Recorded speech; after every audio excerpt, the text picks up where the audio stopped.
కానీ ఇవాళ ఇక్కడ హాల్కి వస్తే దగ్గర వేలాది మంది దాటుకొని లోపలికి వచ్చే పరిస్థితి వచ్చిందంటే మరి మన పార్టీ ఎంత బలంగా ఉన్నదో ఉమ్మడి కరీంనగర్ జిల్లాలో దాన్ని బట్టే చెప్పొచ్చు. ముందుగా మరి మీ అందరికీ తెలుసు, నేను ప్రత్యేకంగా చెప్పాల్సిన అవసరం లేదు. పెద్దలు కేసీఆర్ గారికి కరీంనగర్ అంటే సెంటిమెంట్. కరీంనగర్ నుంచి ఏ పని ప్రారంభించినా ఖచ్చితంగా సూపర్ హిట్ అవుతుంది, ఖచ్చితంగా విజయవంతమవుతుందనే ఒక విశ్వాసం కేసీఆర్ గారికి ఉన్నది. కాబట్టి పార్టీ పెట్టిన తర్వాత మొట్టమొదటి బహిరంగ సభ సింహగర్జన మే 17, 2001 నాడు ఎస్ఆర్ఆర్ కాలేజ్ మైదానంలో పెట్టి ఆ రోజు మొత్తం తెలంగాణ ఉద్యమానికి ఊపిరి పోసిన గడ్డ ఇదే కరీంనగర్ గడ్డ అనే మాట నేను మీకు గుర్తు చేస్తా ఉన్నాను. తర్వాత ఎక్కడున్నది తెలంగాణ లేనే లేదు. రాజశేఖర్ రెడ్డి గారి ప్రభుత్వం వచ్చిన తర్వాత ఆయన సంక్షేమ బాటలో తెలంగాణ వాదం కొట్టుకపోయింది అని చెప్పి ఆనాటి అప్పటి పిసిసి అధ్యక్షుడు పిచ్చి ప్రేలాపనలు చేస్తే దానికి స్పందిస్తూ కేసీఆర్ గారు తన కరీంనగర్ పార్లమెంట్ సభ్యత్వానికి రాజీనామా చేసి మీ దగ్గరికి వస్తే మీ బిడ్డను 2 లక్షల ఓట్లతో గెలిపించి మొత్తం దేశానికి కరీంనగర్ దమ్మేందో తెలంగాణ దమ్మేందో చూపెట్టిన గడ్డ కరీంనగర్.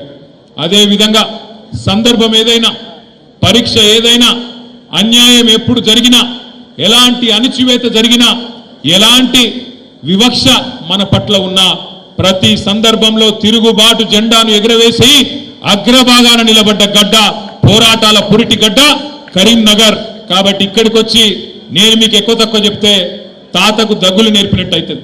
ఎక్కువ చెప్పా కానీ కొన్ని విషయాలు మాత్రం మనం గుర్తు చేసుకోవాలి. ఇవాళ ఒక ఉత్కృష్టమైన సందర్భం. 24 ఏళ్ళు నిండి 25వ సంవత్సరంలో ఉద్యమ పార్టీగా పుట్టి 10 ఏళ్ళు అధికార పార్టీగా తెలంగాణ ప్రజల తలరాతను మార్చి గత 15-16 నెలలుగా ప్రతిపక్ష పార్టీగా కూడా ప్రతిపక్షం అంటే ఎట్లుండాలనో అధికార పార్టీకి ముచ్చెమటలు పట్టిస్తున్న పార్టీగా తప్పకుండా కొన్ని విషయాలు గుర్తు చేసుకోవాలి. మన పార్టీ నిజంగా ఒక ప్రత్యేకమైన పార్టీ. ఎందుకంటారా, ఈ దేశంలో ఎన్నో రాజకీయ పార్టీలు పుట్టినాయి, ఎన్నో మాయమైపోయినాయి. కానీ మన పార్టీ పుట్టుకనే ప్రత్యేకం. మన పార్టీ పుట్టింది ఒకే ఒక్క లక్ష్యంతో. ఆనాడు తెలంగాణ రాష్ట్ర ఆవిర్భావం, తెలంగాణ రాష్ట్ర ఏర్పాటు లక్ష్యంగా 25 ఏళ్ల కిందట పెద్దలు కేసీఆర్ గారి నాయకత్వంలో జయశంకర్ గారు లాంటి ఎంతో మంది మహానుభావుల ఆశీర్వాదంతో ఆనాడు పురుడు పోసుకున్నది 2001 ఏప్రిల్ మాసంలో టిఆర్ఎస్ పార్టీ. ఒకే ఒక్క లక్ష్యం.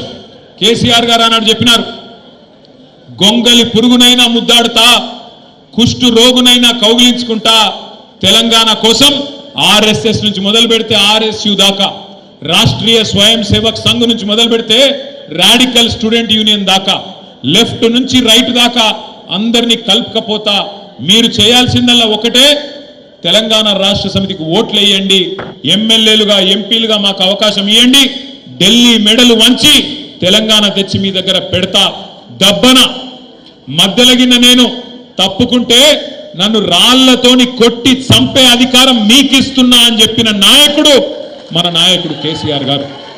అట్లాంటి కమిట్మెంట్తో బయలుదేరి ఉన్న పదవులకు రాజీనామా చేసి ఆనాడు 45-46 ఏళ్ల వయసులో కేసీఆర్ గారు పార్టీ పెట్టిండు. ఇవాళ మాట్లాడడం చాలా అల్కట్ పని. ఎవరు పడితే వాళ్ళు మాట్లాడొచ్చు, ఏది పడితే అది మాట్లాడచ్చు. భూమికి జానడు ఉన్నోడు కూడా ఎగిరెగిరి పడుతున్నాడు. ఇవాళ నేను ఇవ్వలే మళ్ళీ మీరు నేను పేర్లు చెప్పకూడదు.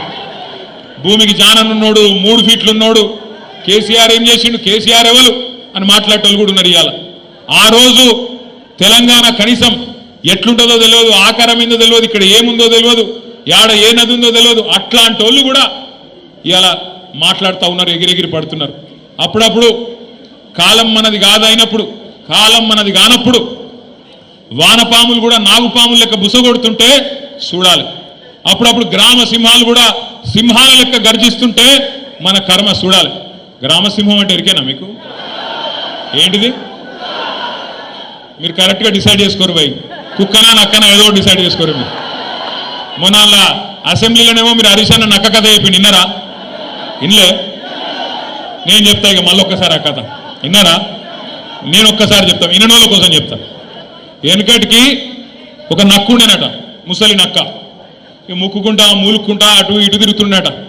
యాడేమన్నా తిండి దొరుకుతుందా, యాడేమన్నా కొద్దిగా పీక్క తిందామా అని చెప్పి అక్కడిక్కడ ఇక్కడక్కడ చక్కర్లు కొట్టుకుంటూ తిరుగుతున్నాడు. అయితే ఒక రోజు ఏమైంది, ఆ నక్క అటు మా సిరిసిల్ల పొంటికెళ్ళి నడుచుకుంటూ పోతుందట.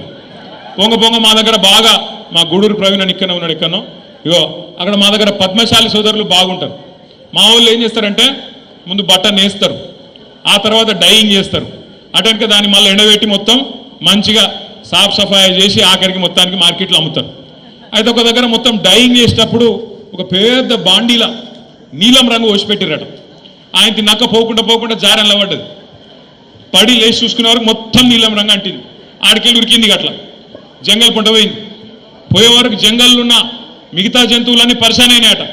ఇదేమో కొత్తగా ఉంది, ఏదో నీలం రంగు విచిత్రంగా ఉందని చెప్పి భయపడడం మొదలుపెట్టినాయంట. నక్క కూడా అబ్బా ఇదేదో మంచిగా ఉన్నదని చెప్పి నక్క కూడా చెప్పిందట వాడికి, నన్ను దేవుడు పంపిండు, పైకి వెళ్ళి పంపిండు, ప్రత్యేకంగా పంపిండు, అందుకే నేను ఇట్లున్నా, మీకు ఏం కావాలంటే అది నేను చేస్తా, మీరు అందరు కూడా రేపటి నుంచి నా నాయకత్వాన్ని ఆమోదించండి, నన్ను రాజును చేయండి అన్నారట. అంటే వీళ్ళందరూ కూడా కరెక్టే, పాపం దేవుడు పంపిండు కదా అని చెప్పి ఆ నక్కని తీసుకుపోయి సింహాసనం మీద కూర్చోబెట్టిరు. ఇక నక్క సంవత్సరం అయిపోయింది, 15 నెలలు అయిపోయింది, రోజు మొరుగుడు మొరుగుడు ఒర్రుడు ఒర్రుడు రోజు ఒకటే. ఆఖరికి 15 నెలలు అయినాక ఒకరోజు వానకాలం వచ్చింది. ఆ నక్క టైం బాగలేక బయటికి పోయింది, ఆయన వాన షురు అయింది, రాళ్ళ వాన కొట్టింది. సంపుడు చంపే వరకు రాళ్ళ వాన ఏమవుతుంది, వానలో రంగంతా పోయింది. రంగంతా పోయి ఆయన నక్క చూసుకోలేదు, తిరిగి మళ్ళీ వాపసు వచ్చింది. అందరు చూసిరు, రంగు పోయింది, నక్క నిజ రూపం బయటపడ్డది.